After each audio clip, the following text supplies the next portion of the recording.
नमस्कार दोस्तों। चाइना के अंदर एक नया दलाई लामा आया था, उसे पकड़ लिया गया और हैरानी की बात यह है इसे क्रिएट भी चाइनीज गवर्नमेंट ने ही किया था। सीसीपी की तरफ से यह क्रिएट किया गया था। सीईओ बाबा बोलते थे इसको। अब ये आदमी वो है जिसके पास 51 से ज्यादा बीवियां पाई गई हैं, 100 से ज्यादा बच्चे इलीगली इसने पैदा करे और अरबों रुपए $100 बिलियन से ज्यादा तो संपत्ति इसके पास पाई गई। दोस्तों, आपको याद होगा कि हम बचपन से हमने कुंफू की मूवीज देखी हैं, जिसमें हमने ब्रूस ली है, जैकी चैंग है, इनकी मूवीज को हमने देखा। वहां से हमने कुंफू हमने सीखना शुरू किया, या होता क्या है या पता लगा हमें। अब आपको मालूम है कि जो ये मॉन्क पकड़ा गया है, ये भी शाओलिन टेम्पल का हेड था। छोटी मोटी हस्ती नहीं थी, बहुत ही ज्यादा पावरफुल आदमी। अब मैं इसके ऊपर वीडियो क्यों बना रहा हूं, क्योंकि इसमें बहुत कुछ सीखने का है कि कैसे इस मॉन्क को खड़ा किया गया और कैसे इसे यूज किया गया पूरे दुनिया में चाइनीज बुद्धिज्म को स्प्रेड करने के लिए। भारत में जो बुद्धिज्म है वो मर चुका है, लेकिन चाइना ने इसे एक ब्रांड बना दिया, एक पावरफुल बिजनेस टूल। अब मैं इसलिए बोल रहा हूं क्योंकि मैं खुद इन मॉन्क्स के साथ मैं एसोसिएटेड रहा हूं। जो ये मॉन्क है इसको मैं मिला भी हूं और मैंने इसके साथ वर्कशॉप भी करी है। और ऐसे कई मॉन्क्स हैं चाइना के जो मेरे संपर्क में आए और सब चाहते थे कोई ना कोई बिजनेस करना। वो चाहते थे कि जो भारत के जो बड़े गुरुज हैं उनके साथ मीटिंग की जाए। मैं इन लोगों को इवन की लेके भी आया भारत में, जैसे रविशंकर हैं, वो जग्गी सतगुरु जी हैं, ब्रह्मा कुमारीज है, कितने ऑर्गेनाइजेशन है जहां पर मैं इनको लेके गया। इवन की ये मेरे साथ मलेशिया गए। मैं एक बार बिजनेस टूर पे जा रहा था, तो ये कहते वहां पे शाओलिन टेम्पल है, हम खुद नहीं जा सकते, आप हमारे लिए ऑर्गेनाइज कीजिए। ये देखिए 300 से ज्यादा लोग ये मेरे साथ गए और मेरे कितनी वर्कशॉप्स में ये मॉन्क्स खुद आते थे वहां पर अपने क्लासेस देने के लिए। इसलिए मैं समझता हूं कि ये सारे के सारे जो मॉन्क्स हैं यहाँ पर, वो एक तो सीसीबी की तरफ से बढ़ाए गए हैं, उनका धर्म से कोई लेना देना है ही नहीं, सारे पैसे बना रहे हैं। लेकिन मकसद ये नहीं है, पैसे तो जितने भी धर्म गुरु हैं पूरे दुनिया में वो बनाते हैं, वो बेशक वो क्रिश्चियंस हो, वो हिंदुओं के हो, वो सनातनी हो या वो मुसलमान हो। अब तो देखिए आपके सामने है कि कोई भी पैसे के बिना ये सिस्टम चल नहीं सकते, वो दूसरी बात है। लेकिन इसको खड़ा कैसे किया गया, क्योंकि इस छोटा सा स्कैंडल नहीं है दोस्तों, बहुत बड़ी चीज है। और ये सीईओ बाबा जो मॉडर्न एम्पायर खड़ा कर लिया इसने, वो ये था। मैं आपको इसकी वीडियो दिखाता हूं, आप हैरान रह जाएंगे इस बंदे की। It was not about religion only. ये मॉन्क स्पिरिचुअलिटी के नाम पर बहुत बड़े धंधे ये चला रहे थे। सीईओ मॉन्क क्रिएट किसने किया, मैंने पहले बोला आपको, चाइनीज गवर्नमेंट ने। और ये अपना एक तरह से फेस था शाओलिन टेम्पल का। अब देखते हैं कि हुआ क्या। बंदे का नाम है ह्यूआंग शिन और ये शाओलिन टेम्पल का हेड, कुंग-फू मॉन्क इसको बोला जाता था। लेकिन बिलियनियर सीईओ ये जो है ये बन गया, यानी कि स्पिरिचुअलिटी में भी सीईओ होता है, ये मुझे पहली बार पता लगा। ये सीईओ भी था, बिलियनियर था, डिप्लोमेट बन गया चाइना का, इंटरनेशनल डील मेकर बन गया। चाइनीज गवर्नमेंट की तरफ से इसे इंटरनेशनल डील्स साइन करवाने के लिए इसको भेजा जाता था। और आज ये sexual misconduct, betrayal to the Buddhist ideals और पैसे कमाने के चक्कर में ये अंदर हो गया। लेकिन एक बंदे का एकदम से ये डाउनफॉल आया कैसे? दोस्तों, जो चाइना में इतने बड़े बड़े ये मॉन्क्स हैं, चाइना ने एक्सपेरिमेंट किया कि क्यों ना मॉन्क्स को एक ग्लोबल इन्फ्लुएंसर की तरह हम यूज करना शुरू करें। मतलब कि इन्होंने बुद्धिज्म को एक्सपोर्ट करना शुरू कर दिया। इसीलिए जब भारत ने बोला कि अगला दलाई लामा हम चूज करेंगे, तो आग लग गई, क्योंकि चाइना चाहता है कि बुद्धिज्म के ऊपर एक पेटेंट हो जाए इनका और उसके बाद उस सॉफ्ट पावर को वेपन की तरह यूज करें पूरे दुनिया में। ये चाहते हैं कि पूरे दुनिया में अब टेम्पल्स को बिल्ड किया जाए। अपने कंट्री में तोड़ दिए, लेकिन दुनिया भर में इनको टेम्पल बनाने हैं। It is not for prayers but for politics. Temples बन जाएंगी इनकी एम्बेसीज चाइना की, ये इनका प्लान है। वो कैसे? क्योंकि जो मॉन्क्स हैं वो ब्रांड एम्बेसडर्स की तरह यूज किए जाते हैं चाइना की तरफ से, और रिलीजन को यूज किया जाता है डिप्लोमेसी की तरह से। जब भारत ने बोला कि अगला दलाई लामा हम यूज करेंगे या हम चूज करेंगे, चाइना की जो लॉन्ग टर्म प्लान था वो टूट गया था। इसलिए उन्होंने पंगा लिया हमारे साथ। अब थोड़ा सा और डीपर चलते हैं, मैं भारत के ऊपर भी आऊंगा कि किस तरह से हमें सीखना चाहिए चाइना से, कि किस तरह से उन्होंने रिलीजन को और मॉन्क्स को डिप्लोमेसी में यूज किया। अब आते हैं शाओलिन टेम्पल पर। जो शाओलिन टेम्पल है ये हनान प्रोविंस के अंदर था और ये बहुत ज़्यादा एक स्पिरिचुअल सेंचुरी बन गया था ये। लेकिन इस एक आदमी ने पूरा का पूरा काम खराब कर दिया। ओनली 1% ये खड़ा किया गया इस बंदे को, किसके लिए? डिप्लोमेसी के लिए। और ये बंदा 40 से ज़्यादा कंपनीज को चला रहा है। 273 तो ट्रेडमार्क्स हैं इसके पास, बाबा है सिर्फ एक। और कुंगफू को पूरे दुनिया में इसने स्प्रेड किया। जो कुंगफू का जो कल्चर है आपको बॉलीवुड हॉलीवुड की मूवीज़ में दिखता है, यूएसए ऑस्ट्रेलिया जितने बड़े कंट्रीज हैं सब के अंदर ये आदमी पाया जाता था। इवन कि जब नेगोशिएट करना होता था डील्स को, जैसे थाईलैंड है, मलेशिया है, साउथ कोरिया है, जहाँ पर बुद्धिज्म बहुत स्ट्रांग है, इसको भेजते थे वहाँ पे गवर्नमेंट के ऑफिशियल्स के साथ, प्रेसिडेंट के साथ ये बैठकर डील करता था। और क्योंकि ये बुद्धिस्ट मॉन्क था कोई बोलता नहीं था इसके सामने। इवन की जो एमओयूज हैं कंट्रीज के बीच में ये आदमी साइन कर रहा था। इतना इसका पॉलिटिकल इसका वेट बढ़ गया था। नाउ ये सारा काम कब हो रहा था? Under the name of religion. वो मेडिएट कर रहा था डील्स को चाइनीज गवर्नमेंट के दूसरे गवर्नमेंट के साथ, वो प्रेसिडेंट्स को मिल रहा था, वो बेल्ट एंड रोड इनिशिएटिव्स को वो स्प्रेड कर रहा था। यहाँ तक कि जो बिलियनियर्स के जो प्रोग्राम्स होते हैं उसको होस्ट भी ये कर रहा था। एरोस्पेस के स्टार्टअप्स को फंडिंग ये आदमी कर रहा था।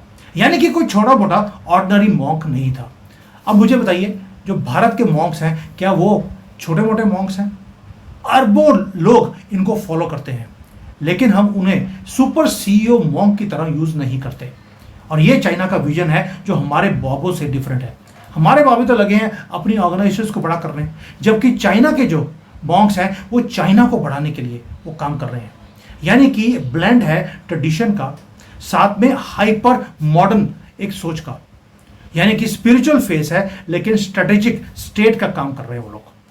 लेकिन अब ये आते हैं कि सब कुछ जो सारा सिस्टम था ये टूट कैसे गया। पहली बात ये बात आते हैं और इससे भी कुछ सीखने की जरूरत है, क्योंकि अब थोड़ी सी गेम डाकर होने वाली है। मल्टीपल लेडीज सामने आई, उन्होंने बोला कि भाई हम तो इसको फॉलो करते थे, हम यहाँ इसकी ऑर्गेनाइजेशन में काम करते थे और ये मॉन्क हमारे साथ सोता था, ये दारू पीता है, हजारों बच्चे हैं इसके। और जो इसके बुक्स को जब छाना गया तो पता लगा कि उसमें भी इसने फ्रॉड किया है। ये ऑलरेडी पैसों को निकाल के चाइना से बाहर जो दूसरे कंट्रीज हैं वहां पर ये रख रहा था। Millions and millions of dollars के इसने लग्जरी कार्स हैं, प्रॉपर्टीज हैं, पर्सनल फेवर्स हैं, इसने इंटरनेशनल मार्केट में जाकर इसने मकान बनाने अपने शुरू कर दिए। और ये एम्बेरसमेंट था चाइनीज गवर्नमेंट के लिए, क्योंकि साथ में वीडियो लीक्स भी आनी शुरू हो मॉन्क की लाइफ की। लोगों ने दिखाना शुरू कर दिया ये मॉन्क है, लेकिन ये सबसे महंगी जो लेविश गाड़ियां हैं उसमें रहता है, लड़कियां इसके आसपास रहती हैं और लग्जरी रिट्रीट्स करवाने के लिए माना हुआ था। अब गवर्नमेंट ने इसके ऊपर क्रैकडाउन, आपके दिमाग में आएगा क्रैकडाउन कर लिया होगा। दोस्तों ये बातें तो पिछले 5-6 साल पहले पता लगी थी, लेकिन गवर्नमेंट ने क्रैकडाउन नहीं किया इमीडिएटली। क्यों? क्योंकि उसको पहले क्वाइटली यूज करना चाहते थे इंटरनेशनल एग्रीमेंट्स साइन करवाने के लिए और इसको प्रोटेक्ट करते रहे। लेकिन जब इसकी यूटिलिटी पूरी हो गई इमीडिएटली पकड़ा और अंदर कर दिया, क्योंकि ग्लोबल एम्बेसडर का जब दाग लग जाए उसके ऊपर तो चाइनीज इसको बर्दाश्त नहीं कर सकते। अब चाइनीज बुद्धिज्म के ऊपर ऐसी लानतें पड़ रही हैं चाइना के अंदर। लोग बोलते हैं कि हम तो इनको फॉलो करते थे कि भाई ये मॉन्क है, ये तो चाइना का नाम इकट्ठा कर रहे हैं और पूरे स्प्रेड कर रहे हैं और ये तो नीचे गिर गए। लेकिन इसको गिरा इसलिए गया क्योंकि he had become too powerful and too independent. हर अब तो दूसरे कंट्रीज में जाकर, क्योंकि साइज बड़ा हो जाए किसी का तो वो दूसरे कंट्रीज में जाकर वो नसीहत देने शुरू कर देता है कि किस तरह से आपको चाइनीज गवर्नमेंट के साथ आपको एग्रीमेंट साइन करने चाहिए। दलाई लामा भी यही काम कर रहा था 1960s में, जब उसको भागना पड़ा चाइना से। ये आदमी थ्रेट बन गया था सीसीपी के लिए और कंट्री के लिए। अब आते हैं, जूम इन तो मैंने कर दिया, अब थोड़ा जूम आउट करते हैं। पहली बात यह है कि चाइना ने इस सीईओ मॉन्क को क्रिएट किया क्यों। मैंने पहले बताया आपको कि यहाँ पे तो रिलीजन नाम की कोई चीज़ नहीं है। जो बुद्धिस्ट मॉन्क्स है दोस्तों, उनको भी सिलेक्ट किया जाता है चाइनीज गवर्नमेंट की तरफ से कि आप जो ये टेम्पल्स हैं इसके अंदर जो लोग आएंगे उनसे पैसा इकट्ठा करना है, और जो मंदिर में पैसा इकट्ठा होता है वो जाता है चाइनीज गवर्नमेंट के पास। यानी कि पहले तो चाइनीज गवर्नमेंट ने मंदिर तोड़ दिए, जो थोड़े बहुत रहे इनके दिमाग में प्लान आया कि क्यों ना इन थोड़े बहुत मंदिर्स को यूज किया जाए कि रिलीजन को भी कंट्रोल किया जाए, पैसे को भी कंट्रोल किया जाए और इन्हीं मॉन्क्स को यूज किया जाए एक सिस्टम को चलाने के लिए। तभी उन्होंने पार्टी अप्रूव्ड यानी कि सीसीपी के अप्रूव किए हुए मॉन्क्स को उन्होंने सेलेक्ट किया।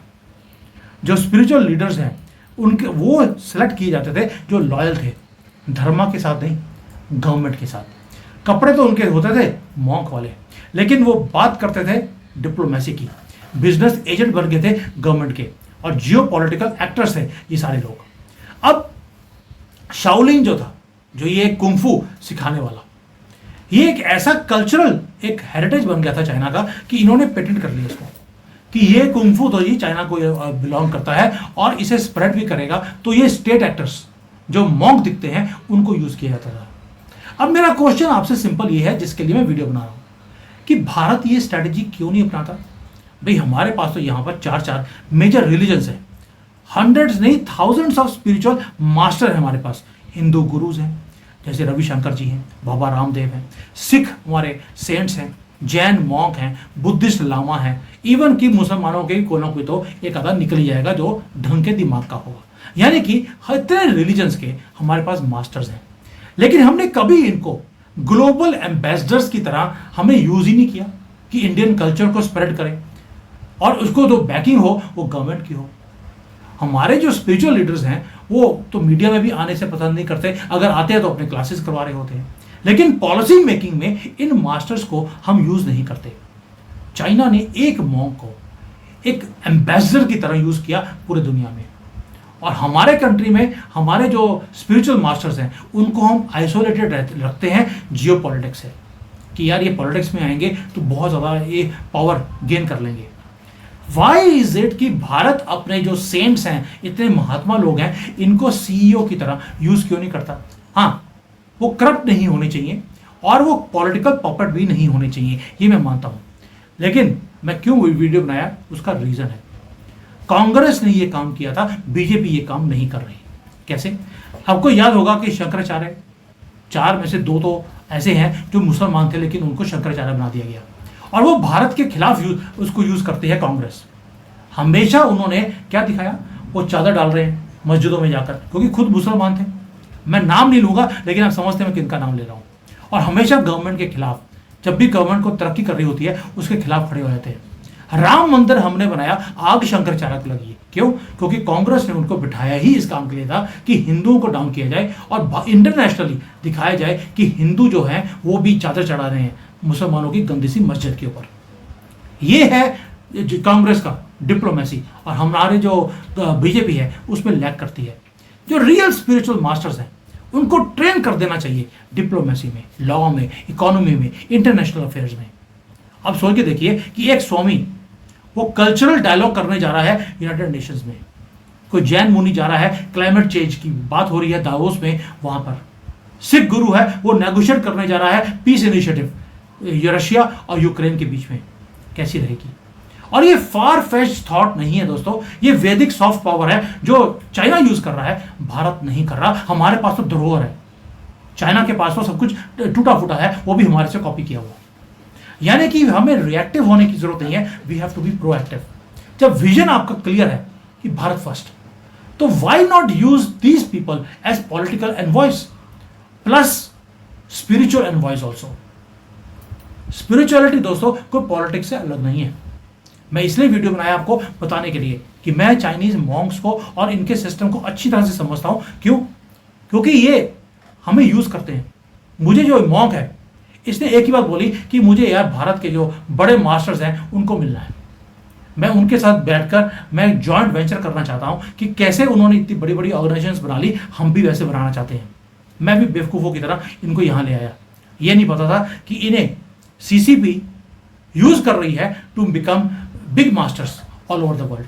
और ये आदमी बहुत बड़ा आदमी बन गया, जीजिंग मास्टर। बहुत काम किया मैंने इसके साथ। सो जो स्पिरिचुअलिटी है दोस्तों भारत के अंदर नेचुरल है, हमारी हेरिटेज है, हमारी ताकत है और अनटैप्ड जियोपॉलिटिकल टूल है जिसे गवर्नमेंट को यूज करना चाहिए। अगर वाइजली, ट्रांसपेरेंटली, कैरेक्टर चेक करने के बाद और विद अकाउंटेबिलिटी अगर ये हम काम करेंगे तो हम जो शाओलिन जो मास्टर ने गलती करी है वो गलती से बच जाएंगे। लेकिन जो हमारे सेंट हैं, जो ये धर्म गुरुज हैं, ये मैनिपुलेटर नहीं बनेंगे, ये मास्टर्स बन जाएंगे जो भारत की कल्चर को स्प्रेड करेंगे दुनिया भर में, ना कि सिर्फ अपने जो इनके जो ऑर्गेनाइजेशंस हैं उनको स्प्रेड नहीं करेंगे, ये भारत की कल्चर को और डिप्लोमेसी को भी स्प्रेड करेंगे। मेरा रियल क्वेश्चन आपसे एक ही है, जब सुन रहे हो, भारत तो राइज कर रहा है, लेकिन जो हमारी धार्मिक डिप्लोमेसी थी, जो हमारे राजे पहले करते थे कि अपने गुरु को भेज दिया दूसरे कंट्री के राजे के साथ बात करने के लिए, क्या वो टाइम यही चीज़ चाइना ने कॉपी नहीं करी हमारे से? आप दिल पे हाथ रख के बताइए, क्या जो सीईओ मॉन्क का मॉडल है, अगर ये करप्शन ना हो इसके अंदर, क्या ये विजनरी आइडिया नहीं था चाइना का?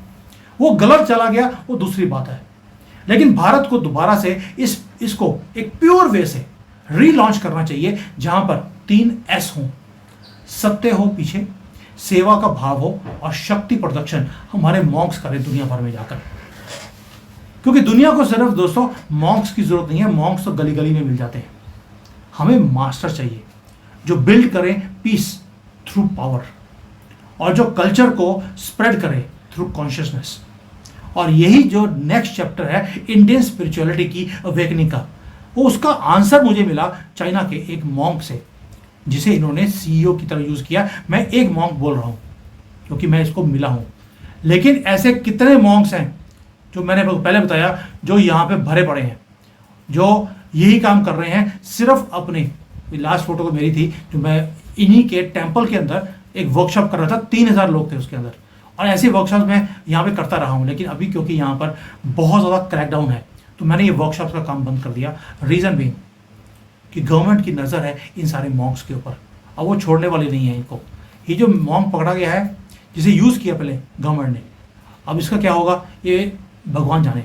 But this model is something which I really want that Indian government should implement. Thank you, जय हिंद, वंदे मातरम।